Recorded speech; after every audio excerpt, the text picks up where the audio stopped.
Hi, so today I wanted to talk to you about my newest pen acquisition, my Noodler's Ahab in purple. I put it here with a Lamy Safari and a Pilot Metropolitan just so you can see a size comparison. It's pretty much the same size, lengthwise. Width, it's significantly wider. I don't know if you can see that, but definitely at least the grip section is significantly wider.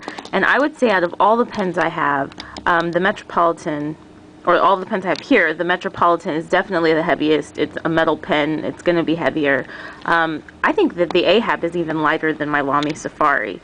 And that's kind of surprising because this is a huge pen. I'm sure there are bigger pens out there, but this is the biggest pen I have, and it's a big pen. So I thought at first I wouldn't like that, but I'm finding that it's really comfortable because it is lightweight, and I don't write with it posted. It's a screw-on cap, and I'll kind of walk you through it a little bit, but I don't write with it posted, and when I'm holding it, it just feels like I'm writing with a big, those big starter pens that you got in kindergarten, or, when you started school, they give you like the big crayons. That's kind of what it feels like I'm writing with. It's kind of fun. But it's actually surprisingly really comfortable, and it holds a lot of ink, which is really cool because, you can just write and write for days, and I actually did do that with this pen. I have been doing that. This, I think, was at 2 milliliters when I filled it up, and I didn't fill it up all the way. I'm sure this pen could have held the whole thing, but this is what I've got at Monteverde purple, and this ink is gorgeous. It's really beautiful, so I get to kind of talk about the ink and the pen at the same time. But yeah, the Ahab, for the price, I think it was 20 bucks, and I had even forgotten that I ordered it. I added it to an order that I was getting. I thought for 20 bucks I can take a chance on that, and I'm glad that I did. One of my viewers suggested it, and I thought I'd give it a try. To me, you can't go wrong. Like $20, $25 and under, like, I would take a chance on a pen at that price point. And so I'm glad that I did. I like this. I'm finding that I like it more than all my other fountain pens. I don't know if it's the newness or it's just that great of a pen. So, as you can see, it's got a clip. I don't really use a clip too much, but I don't know. It's fairly springy. It's not super tight, I wouldn't say. It's like a demonstrator style. You can see through it, and you can see I think it's a piston filling mechanism. That's what it's called. So you unscrew the cap, and on the box, there's really cool artwork. I don't have the box anymore. In the directions, it talks about how, I think it was in the directions or something that I read about the Ahab. It talks about how all of the different parts are inspired by whales and Moby Dick and all of that. So that's cool. You can read up on that if you'd like. So the pen cap screws off. Like I said, I don't really write with it posted. It would be a gigantic pen posted. Here it is compared to, like, say, the Lamy Safari. And I don't think it's meant to be written. I don't think it's meant to be used posted because the cap really doesn't fit on properly that way. So this is the first, I'm going to call it a demonstrator style pen that I've had, because you can see the mechanism inside, and it's kind of cool. I like it. I don't know if it's super elegant looking, but it's fun to write with. So as you can see, it has, one of my viewers told me they all come with I want to say a fine flex nib. So you can see that there's some ink on it. I don't know if that's a problem. Doesn't bother me. But it just says Noodler's. Oh, what does it say on there? Noodler's Ink Co. Sorry. I think you can probably see that. I don't know. But there's the section that you hold, and it's really comfortable. There's no grooves on it. I like how it actually kind of tapers down here so that you have a little bit of a narrower section. The ink flow is really nice. I won't say it's well, it is. It's a nice writing experience. Yeah, I will say that. So to get to the filling mechanism, you just unscrew this part. from the pen. I don't even know what parts what part I can call the pen now. And this is what I think it's a piston filler. Yeah, this is what the filling mechanism looks like. So I'm going to demonstrate for you. I wonder if this will work because I don't have a whole lot of ink in here, and when you're filling it up, you need to make sure that you get the ink into the like this area up here. I don't it's not a hole, a feeder hole. You've got to get the ink up there. So I'm going to tilt it, and with this pen you just push down. Let's see, how can I do this so you can see it? You push down. Well, maybe you won't. There we go. You push it down, and you might have heard some noise. I'm trying to be neat, but it's not happening. So I push it down, and it said to do this, I believe in the directions it said like 2 times. The directions were huge, but they give you a lot of directions in case you want to change this to an eyedropper pen, and I have no interest in that at this point. So to fill it, I just want to make sure that my nib and feed are well into the ink, and you just pull it up into the area where it holds ink. You can do that a couple times and it will fill up. There's not a whole lot of ink left in this vial, so this might be as good as it gets for me, but I will do it again a little more slowly just to see if I can get any more ink out of there.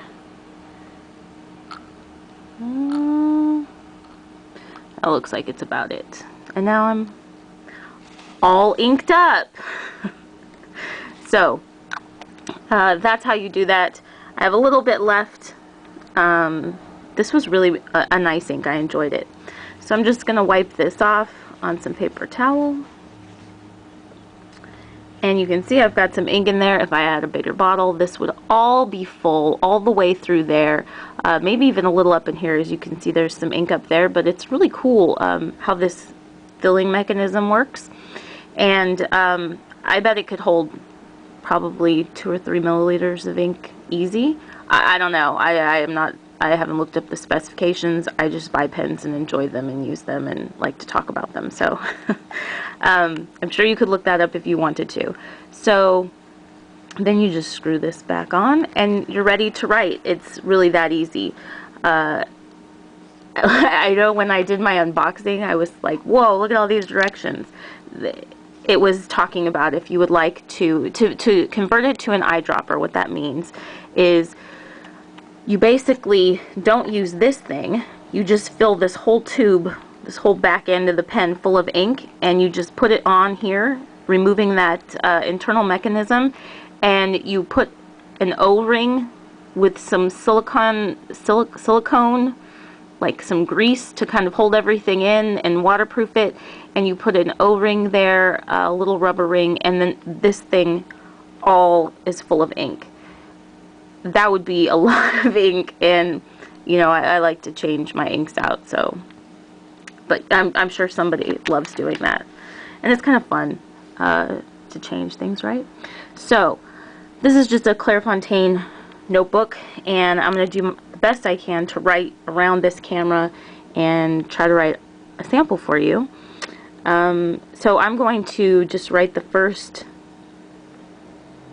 couple of lines from my favorite novel in the whole world, my favorite novel to teach, my favorite novel to read, my favorite author by far, which is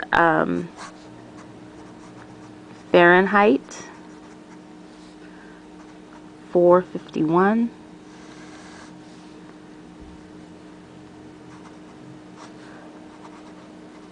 by Ray Bradbury. What a loss to the world when he died. I cried, and it was very sad. Anyway, incredible, life-changing book. You should read it if you've never read it, and stick with it. Stick with Montag, because the journey is worth it. Oh, I could talk about this book now for like an hour. Well, commence the ramble, right? It is one of my videos. So here's the beginning, and it's just a really comfortable pen to hold. I'll talk about the flex after I've written a few sentences. I really like this pen. It was a pleasure to burn.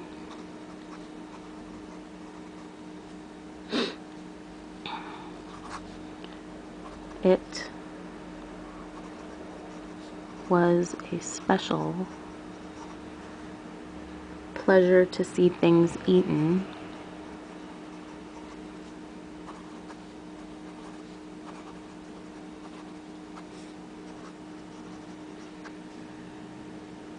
To see things blackened.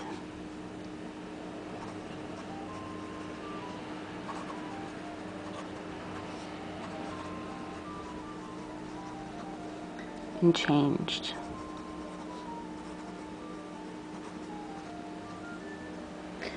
So, this is the beginning of like the best book ever. You've got to read it. It's like poetry and prose all together. I can't even tell you. This book, when I read this for the first time, it changed my whole world. That's the magic and the power of books. Anyway, so as you can see, no skipping. We'll take a little field trip here. No skipping at all. Very smooth. The nib it's a pleasure to write with this pen. It really is. The nib is beautiful. It's smooth. It's not like writing on glass. There's definitely feedback even on paper that's really smooth. But this is a nice nib. It definitely better than, you know, I'll say it. I think that this nib is better than, well, I think it's better than the Metropolitan nib. And it gives me better results than some of my Safari nibs. My Lamy nibs, I'll say that. So, as you can see, it's got a nice fine line. Let me see if I've got some ink in this. I have some ink in my Safari, but this is a 1.1 stub italic, but maybe just to give you like a size comparison. So that's a 1.1 stub italic, and this is the fine flex nib of the Ahab. So it's a pretty good size line. I think it's not too large and it's not too small. It's actually a really nice everyday writer line. So this is without any pressure at all, and I can see now that I don't have a very good camera angle at all for this, so let's see if I can make that better. So this is without any pressure at all. It's just a nice consistent line, no problems. This is with no pressure, a little more pressure, a little more pressure, a little more pressure, and increasing pressure to show you the size of the flex. And that's easily as large as the 1.1 italic nib, if not even a little bit larger. But you can see you can get quite a bit of flex on that, and again, no pressure. Kind of looks weird. I don't know why I made the lines longer as I went on. So definitely a flex nib, but as you can see from my writing sample, it's not really, it doesn't really flex when you write. And so when I say a flex nib, and when I wanted a flex nib, and I got this because it was cheap, right, to try a flex nib. When I wanted a flex nib, I really wanted a nib that would truly flex as I wrote, without me having to put a whole lot of pressure. And I don't know if that nib actually exists. This, I'm sure, is like a steel nib, and so with maybe a gold nib, I would have a much softer experience. Now I'm really interested to try, like, what is the softest, juiciest nib I can find. But I really wanted something that would, you know, I'm putting pressure here, and I'm putting quite a bit of pressure to make that 8, but I wanted something that would do this just kind of naturally, with hardly any pressure. And like I said, I don't know if that exists, but you can see that you can get quite a nice variation. Why does everybody do the 8s? I'm just copying what other people do, but seems to be the standard, right? I don't even think these are 8s anymore. So you can see quite a nice variation. Horizontal lines, nice and narrow, but then you can get the flex on it and see the difference. So just a really nice pen. I'm kind of, no, I'm not shocked, because you can find nice pens that are inexpensive. I've never written with a really expensive pen, so it's hard for me to compare with something that costs hundreds of dollars, which is nicer. But for people that are just like, you know, average people like me that are looking to have a really nice writing experience, the Ahab is excellent. And they come in like 1,000 colors, $20. You can't go wrong. I would even buy another Ahab if they had different size nibs.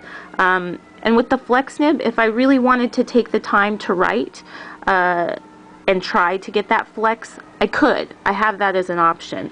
But realistically, even though it's marketed as a flex nib, it's not a flex nib. I don't find in everyday writing. Let's see if I can actually make it flex. And I'm sure there's some sort of art to this, you know, where you put the pressure on the downstroke and all of that, but we'll try it.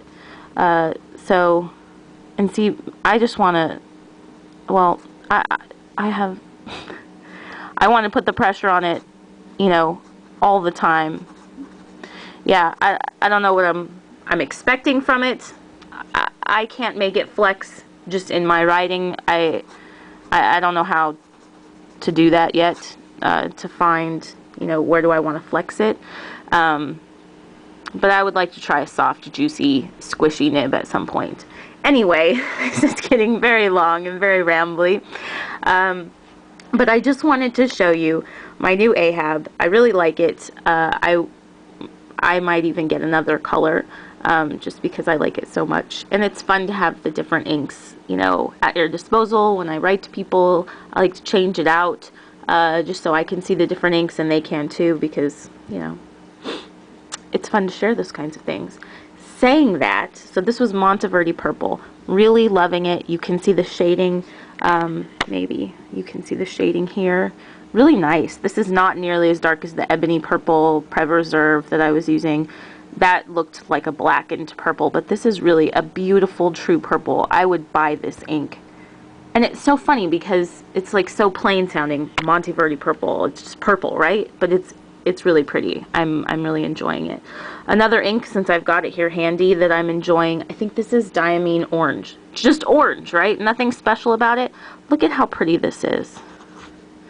It's so bright. Look at that. Do you see my Lamy? When I was saying, you know, it works better than some of my Lamy nibs, but maybe this is just running out of ink. I don't know. Diamine orange, loving it. I'm loving the orange. Both of these are vibrant, saturated colors. They're very bright. The purple is not showing up nearly as pretty as it is in real life. These are both inks I would buy, and I'm not really like a big ink buyer. I'll buy the ink drops because then I've got like a selection, but I can't see myself committing to a full bottle of ink. I could see myself committing to a full bottle of the Monteverde purple. It really is pretty. It's got the shading, so it's got some variation there. It's got some dark parts. And overall, it's just a nice ink. Maybe it's the pen and the ink together. They like each other. I don't know. Something is working, and it's kind of magical with this Ahab. So maybe I just have really great nib. So here it is. Let's see. One more. Noodler's Ahab. Definitely an A+. This is an excellent pen. Well worth your $20. You should definitely go buy one like now. I think I got mine from the Zeller Writing Company, but I think that they're sold at Goulet Pens as well. And I've found both of those companies to be incredible. So I think you should patronize them both. Buy one from each, and then you can support two great companies. 3, counting Noodlers. And they aren't paying me to say this. I'm just... Great companies, great customer service, and really great products. So, if you've stuck with me through this whole ramble, this garbled ramble, you're a trooper. I appreciate it. I hope that you have a wonderful day. We're getting close to the holidays, so happy Thanksgiving to you and your family if you celebrate. And if not, I hope that you're just enjoying the beautiful fall colors and the weather that's coming with that. So we'll talk to you soon. Bye-bye.